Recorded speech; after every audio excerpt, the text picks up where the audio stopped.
They weren't dying in dogfights. They were falling out of the sky for no clear reason. Over 300 RAF pilots vanished in accidents that no engineer could explain until one factory woman touched a tiny brass washer everyone else called worthless and uncovered the secret that was silently killing them.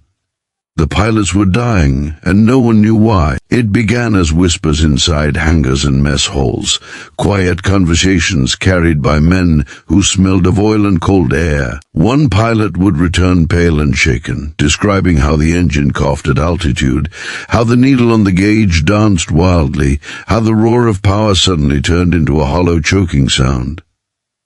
Another would never return at all. At first, commanders dismissed it as coincidence. War was chaos. Machines failed. Men made mistakes. But the numbers kept rising, and soon the pattern was impossible to ignore. More than 300 RAF pilots trained, experienced, desperately needed, had been lost to accidents that made no sense. They weren't shot down by enemy fighters. They weren't hit by flak. They simply fell from the sky. In the early mornings, mechanics gathered around broken aircraft like doctors around dead patients, pulling apart engines, checking fuel lines, examining valves and seals. Everything looked fine. The parts matched the blueprints. The materials passed inspection, yet the same nightmare kept repeating. A fighter would climb hard, pushing toward the thin air above the clouds, and suddenly the engine would sputter. Fuel pressure would drop, power would vanish. At that height, with seconds to react, there was often no saving the aircraft. Pilots had time only to think of home, of unfinished letters, of faces they would never see again, before gravity finished the job. Factories across Britain were working at a fever pace to keep the RAF alive. Windows were blacked out at night, sirens wailed in the distance. Inside the buildings, machines screamed without rest, stamping, cutting, grinding, shaping thousands of parts every hour. There was no room for delay. Every bolt, every nut, every washer was pushed through the system as fast as human hands and steel presses could manage. Speed mattered. Quantity mattered. Perfection was something people talked about but rarely had time to achieve. In one of these factories, on a long wooden table stained dark by years of oil and sweat, sat a woman whose job few people considered important. She wore a simple uniform, sleeves rolled up, hair tied back under a scarf. Her station was not glamorous. She didn't assemble engines. She didn't test aircraft. She sorted brass washers. Tiny rings of metal, warm from the machines, poured into shallow trays by the hundreds. Her task was to separate them by size and type, dropping them into labeled bins before they were sent down the line. To most supervisors, this was busy work. Anyone could do it, they thought. The washers were cheap, replaceable, almost invisible in the grand picture of war. But day after day, hour after hour, her hands learned these washers the way a farmer learns soil or a tailor learns fabric. She felt their weight without looking. She recognized their shape by touch. She could tell when a machine had been slightly off just by the way the metal cooled against her skin. It wasn't something she talked about, it was simply the rhythm of her work. Scoop, sort, drop, again and again, until the world narrowed to the soft clinking of brass and the hum of machinery. One evening, near the end of a long shift, something broke that rhythm. She reached into the tray and felt a washer slide between her fingers in a way that made her pause. It was subtle. So subtle that if she hadn't handled thousands before it, she would have missed it entirely. It felt lighter, thinner. The edge was smoother on one side, sharper on the other. She held it up to the dim factory light and compared it to another washer from the same batch. To the eye, they looked identical. But to her fingers, they were not the same. She told herself it was nothing. Fatigue played tricks on the mind. Everyone was exhausted. The war demanded long hours, short sleep, endless repetition. She placed the washer aside and continued working. But a few minutes later, she felt it again and again. By the end of the tray, she had counted more than a dozen washers that felt wrong. Her stomach tightened. She thought of the rumors she had overheard during lunch breaks. Another pilot lost, another mysterious engine failure. She didn't know how washers were used inside aircraft. She didn't understand the technical drawings, but she understood patterns. And something about this pattern felt dangerous. She approached her supervisor, a tired man with grease-stained sleeves and a permanent frown. She showed him the washers, explaining that they felt thinner than usual. He barely looked up. "They're within tolerance," he said. "If they passed inspection, they're fine. We don't have time to second-guess every batch. Get back to your station." She returned to her table, cheeks burning with embarrassment. Around her, machines continued to roar. The war did not pause for doubts. Still, her hands refused to forget what they had felt. Over the next few days, she paid closer attention. She slowed her movements just enough to notice more irregularities. Some washers were only slightly off. Others were more obvious once she learned what to look for. Always the same issue, thinner than they should be. The difference was tiny, but it was consistent. She began quietly setting them aside. At first, she placed them in a separate tray, pretending it was part of her normal sorting. When a co-worker asked why her tray looked different, she shrugged and said she was organizing more carefully. Eventually, worried someone would notice, she started slipping the faulty washers into her pocket. They clinked softly against each other as she walked, a hidden weight that made her nervous every time. Supervisor passed by. Each evening she went home exhausted, hands sore, ears ringing from the noise of the factory. But sleep didn't come easily anymore. She lay in bed staring at the ceiling, replaying the day in her mind. She imagined the washers being packed into crates, shipped to airfields, installed into aircraft by mechanics who trusted the parts they were given. She imagined young pilots climbing into cockpits, adjusting straps, pushing throttles forward, unaware that a piece of metal no bigger than a coin could decide whether they lived or died. One night, the air raid sirens screamed, and she joined her neighbors in a dark shelter beneath the street. As bombs thundered in the distance, she found herself thinking not about the enemy planes overhead, but about the friendly planes that might be falling from the sky because of a mistake no one wanted to see. The thought made her chest ache. Back at the factory, the pile in her pocket grew. 10 washers became 20. 20 became 50. She wrapped them in a scrap of cloth to stop the noise. Every time she felt the bundle against her leg, she felt both fear and responsibility. She was just a factory worker. Who would listen to her? What if she was wrong? What if she caused a delay in production and someone blamed her for slowing the war effort? The consequences could be serious. People had been fired for less. Some had even been accused of sabotage for questioning procedures. Still, the faces from the newspapers haunted her. Black and white photos of smiling young men published beside short notices of training accidents and operational losses. She knew those words hid terrible truths. She imagined mothers receiving telegrams, wives standing in doorways reading the same lines again and again, hoping the meaning would change. And she knew she could not keep silent forever. The moment of decision came unexpectedly. One afternoon she overheard 2 mechanics talking near the loading area. They were discussing a recent crash, shaking their heads in frustration. "Engine just died," one said, "no warning." Same thing as the others. The other spat on the floor and muttered, "We're sending them up in coffins with wings." Something snapped inside her. She walked back to her station, finished the tray in front of her with shaking hands, then reached into her pocket and felt the cloth bundle. It was heavier than before, not just with metal, but with meaning. She realized that if she said nothing and more pilots died, she would carry that weight for the rest of her life. Losing her job suddenly felt small compared to that. When the shift bell rang, she didn't head for the exit like everyone else. Instead, she turned toward the administrative offices, heart pounding so loudly she was sure others could hear it. Each step felt unreal, as if she were walking against the current of the entire factory. Workers streamed past her, tired and eager to go home.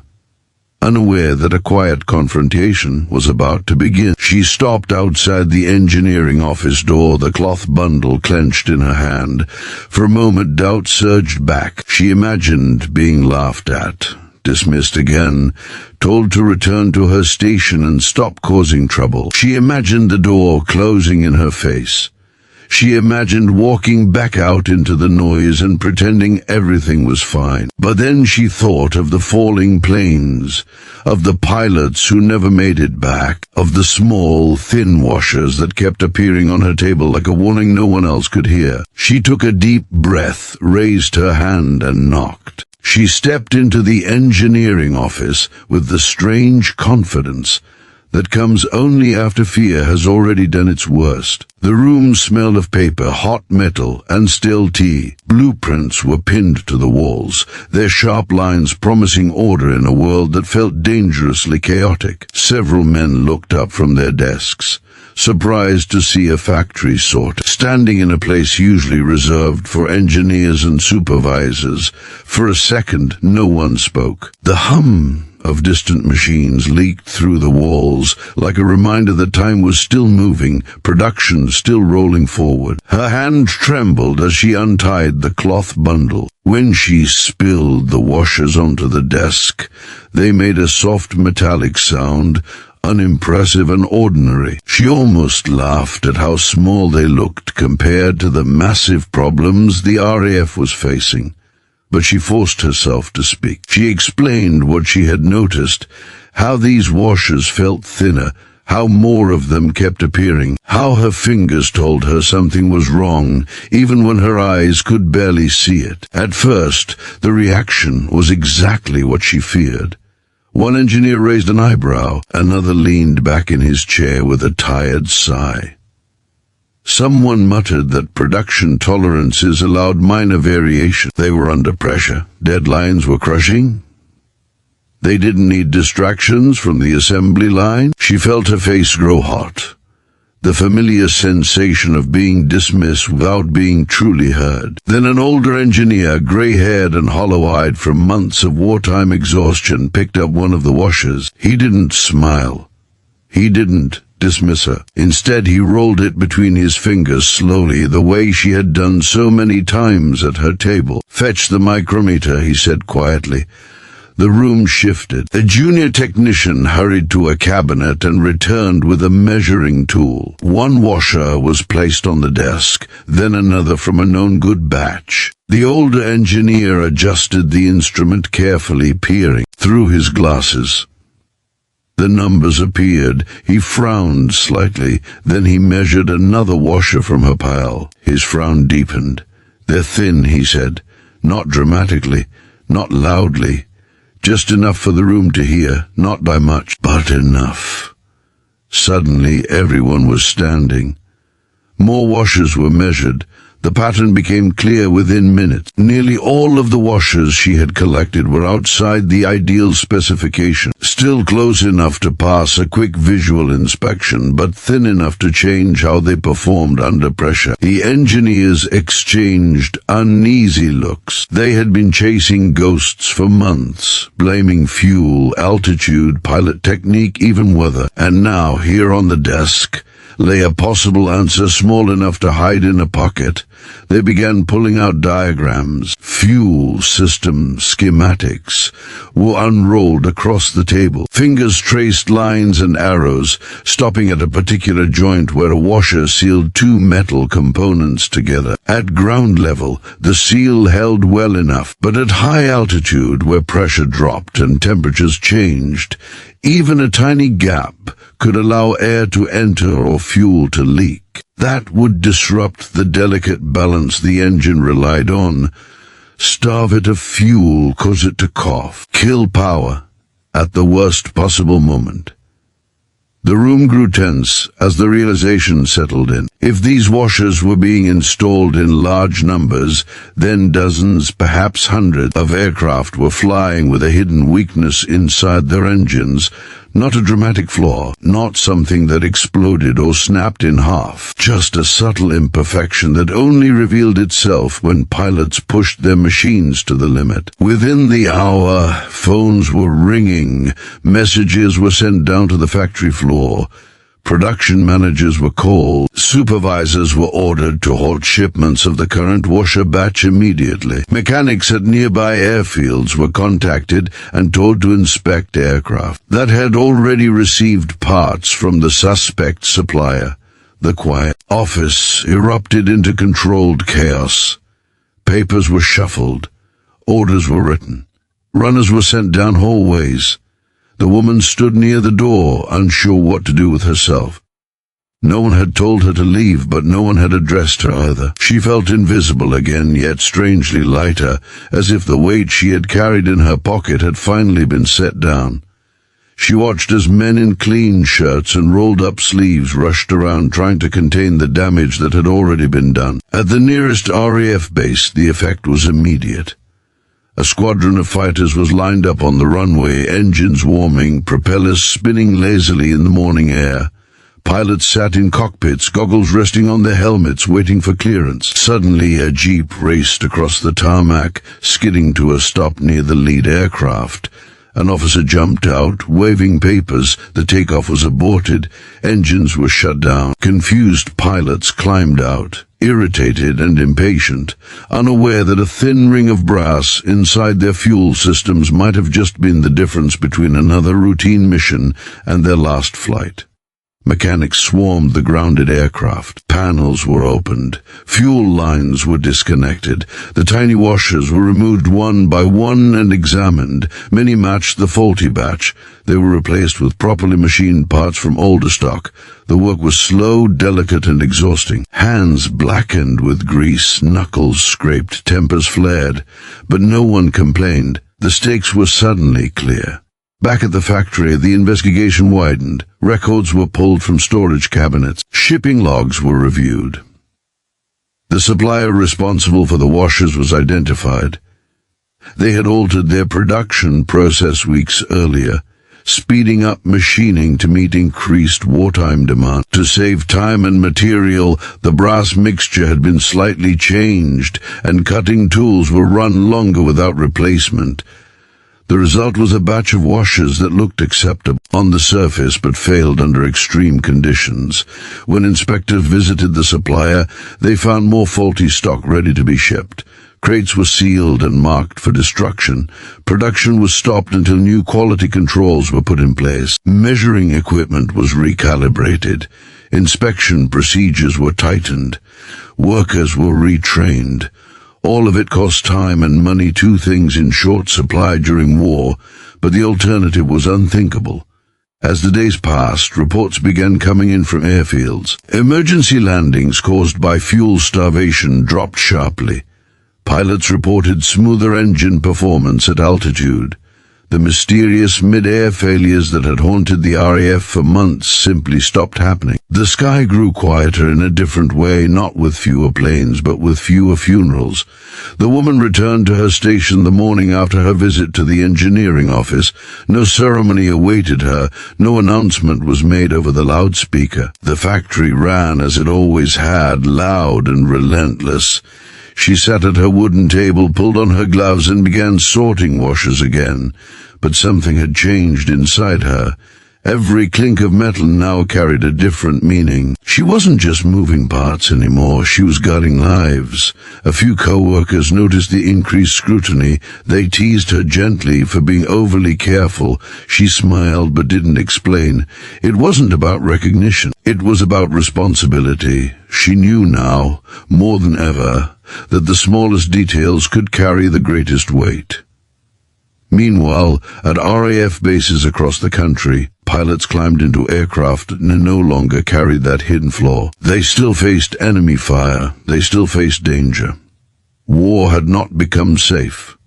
But one silent killer had been removed, not by a famous commander or a celebrated engineer, but by a woman who refused to ignore what her hands were trying to tell her. And as the engines roared to life and planes lifted into the sky once more, something invisible traveled with them, not just fuel and fire. but the echo of a quiet decision made in a factory office, the moment a worthless washer was finally taken seriously. Weeks passed before the full weight of what had happened began to settle over the factory and the airfields alike. At first, the change was subtle. There were fewer emergency calls crackling over radios, fewer mechanics sprinting across runways with fire extinguishers and toolkits, fewer tense silences in briefing rooms when pilots waited to hear who had not returned from the previous mission. Slowly, almost cautiously, people began to notice that something terrible had stopped happening. The sky was still dangerous, but it was no longer betraying its own defenders in the same cruel, mysterious way. One quiet afternoon, a sealed envelope arrived at the factory office. It carried the official markings of an RAF squadron stationed on the southern coast. The manager opened it expecting another routine report or supply request. Instead, he found a letter written in firm, careful handwriting. The squadron commander described the month of unexplained engine failures that had haunted his unit. He wrote about the 3 young pilots they had lost within weeks of each other, men who had survived combat only to be taken by faulty machinery. Then he described what happened after the washer replacements, how flights that once ended in emergency landings now returned safely, how engines that had stuttered at altitude now ran smoothly. He ended with a single powerful line: whoever identified this fault saved more lives than many who fight with guns in their hands. The manager read the letter twice before calling the supervisors into his office. The room filled with quiet tension as the words were passed around. Some men stared at the paper, shaking their heads in disbelief. Others looked suddenly uncomfortable, remembering how easily the woman's warning had been brushed aside. The realization spread through the room like a slow-burning fire. The war had almost continued to consume its own pilots because of something so small, so overlooked, that it had nearly been ignored entirely. Later that day, the woman was called into the office. She walked in expecting trouble. Instead, she found the manager standing awkwardly, holding the letter. He cleared his throat and thanked her. Not loudly, not dramatically, but sincerely. He told her about the squadron commander's message and what it meant. For a moment, she didn't know what to say. Praise felt strange after so long being invisible. She nodded, murmured something about just doing her job, and returned to her station with a strange tightness in her chest. Word spread quietly among the workers. There were no announcements, no medals pinned to her uniform, no photographers waiting with cameras, but people began to look at her differently. Some offered small smiles, others asked questions about how she had noticed the washers. A few simply gave her a respectful nod as they passed. The factory remained loud and relentless, but beneath the noise, a new understanding had taken root, that heroism did not always roar like an engine or explode like a bomb.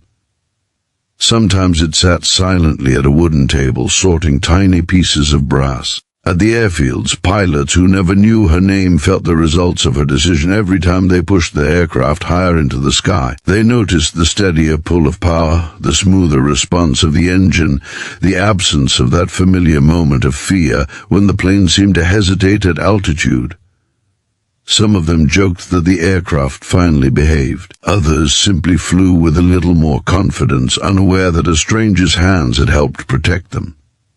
One pilot, newly transferred to a squadron that had suffered heavy losses, wrote in his diary about how different the atmosphere felt. He described the tension that had once hung over the runway like fog, the way men used to exchange glances before takeoff, silently wondering who might not come back. Now, that feeling had eased. The danger was still real, but it was honest danger, enemy fighters. Anti-aircraft fire, not the hidden threat of mechanical betrayal. The war continued, brutal and unrelenting. New pilots arrived. Others were lost in combat. Factories kept producing parts at impossible speeds. The woman remained at her station, hands moving with practiced rhythm. But something inside her had changed forever. She no longer saw herself as small.